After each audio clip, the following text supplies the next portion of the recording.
Okay, so here's a funny situation. Here's odious most hated once again. I had a funny situation here. Alright. People talking about love. This love word. LOVELUVILY. All that. All that. Knock it off. Need to knock it off, really, seriously.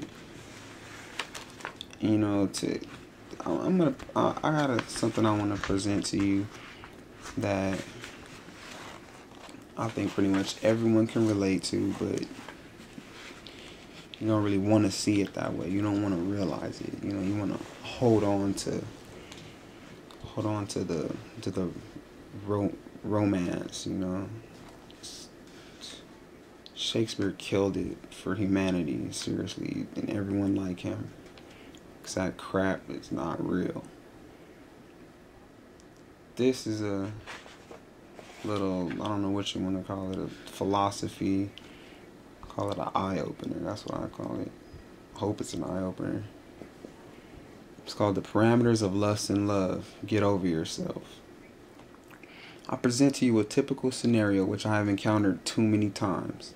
It has inspired me to utilize my insight to enlighten the loveless and socially confused. Here's the story. Sarah, Kate, Jerry, and Robert are all single and good friends. They have not known one another for very long, but have already made somewhat of a bond. They each get along quite well with one another. Each one in the group looks out for the other. Over time, Kate and Jerry become very close. Eventually, they officially become an exclusive couple. Rob and Sarah are very supportive and the group grows closer. There are many great qualities about Jerry that made Kate fall for him. Likewise, Jerry finds Kate especially attractive. One day, Kate finds herself sobbing in the arms of Rob. She and Jerry had just gotten into an argument. Jerry went out for a drive, and Kate went over to Rob's place. Kate complained that Jerry admitted to having feelings for someone else, but wouldn't say who. He'd also told Kate that he was still madly in love with her and didn't know why he felt the way he did for the other person. Until his blindsiding confession, the relationship between Jerry and Kate had been going great. Now Kate is contemplating leaving Jerry, though he insists that his heart fainted only for a moment. To make matters worse, Rob and Sarah are completely encouraging the move. "You've cheated within your heart," they say to Jerry, as he phones them in an attempt to reconcile with Kate. Rob's comforting is working wonders. How great to have such a friend when love has turned sour. Kate has now soothed to a whimper as her head lay in Rob's lap. An awkward silence tenses the atmosphere, and Kate rises, wiping away her running mascara. "I hate for you to see me like this," she sniffles. "Nonsense," he replies. "You're beautiful even on your worst day." Kate sighs and instinctively embraces Rob in a friendly gesture to say thank you. Only the hug doesn't loosen. Added to the embrace is an affectionate caressing of each other's back, followed by Rob kissing Kate on the cheek. Without looking, without thinking, only feeling, she kisses him back, but on the lips. They kiss and caress for a moment, then become aware of the transgression that they have now become guilty of. This pact, which seems so strong, has now fallen to pieces. Each party loses all consideration for the rest of the crew. Primal instincts and carnal reactions are the limit to the range of intelligence in the group. Where has the sophistication gone? How is the moral capacity so easily diminished? Never forget the fleshy vessel that has brought you this far. So often and so easily we tend to give ourselves too much credit. I firmly believe that we, mankind, are spiritual people. However, we live in a carnal environment and are bound by its laws. Survival is dependent on our awareness of these laws. Gravity, for one, is a carnal law. If I am not aware that it exists, I'd probably get hurt quite often. Luckily, the awareness is subconscious, as is with many of the laws we are bound to. Somehow, perhaps due to advancing so rapidly with our technology, we as people tend to forget our nature. Most are actually offended when referred to as or compared with other animals of the earth, when in fact that's exactly what we are. How then do you have the audacity to expect that the laws of nature somehow will not apply to you? Where love and lust are concerned, there are some very simple and unavoidable laws that affect us socially.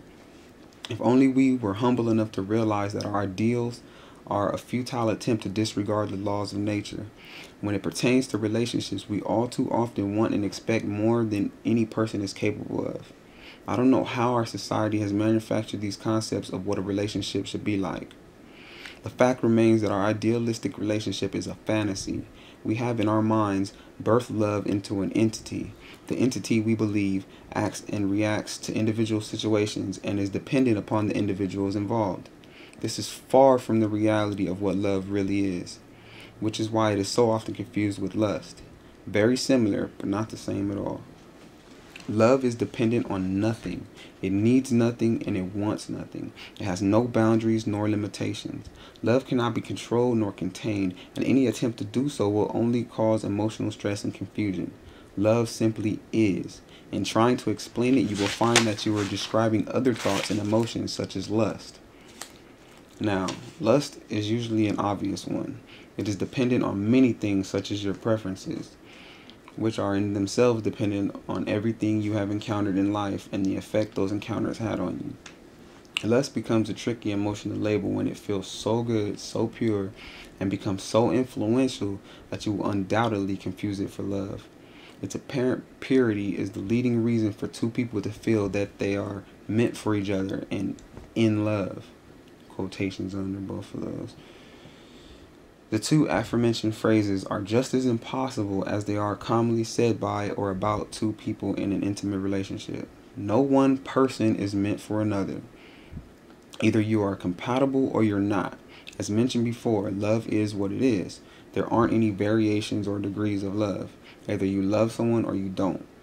It would be and is so wonderful a feeling to find someone who you not only love but are compatible with. Now, let's couple that with another dimension of relation. If you should find a partner with whom you love, are compatible with, and are also physically attracted to, then you should consider marriage because it's a rarity. Though there is no one person meant for another, it's really hard to find someone who can satisfy you in all three dimensions of relation.